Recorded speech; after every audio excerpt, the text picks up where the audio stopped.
Welcome. In this video, I'm going to show you how to open, register, log in, and install the new web app for Family Browser. The new web app can be opened from the Family Browser palette, from within Revit, or you can navigate directly to https://fbr4.kiwicodes.com.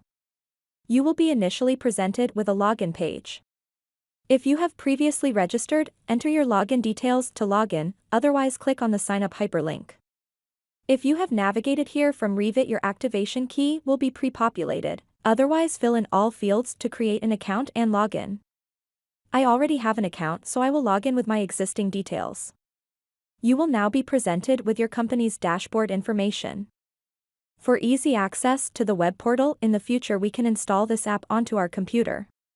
In the address bar you will find an icon where you can do this. Choose the options that you want and then install.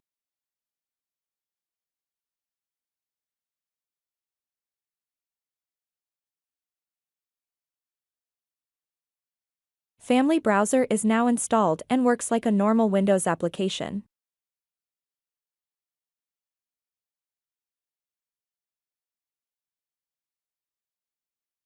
Thank you for taking your time watching this video.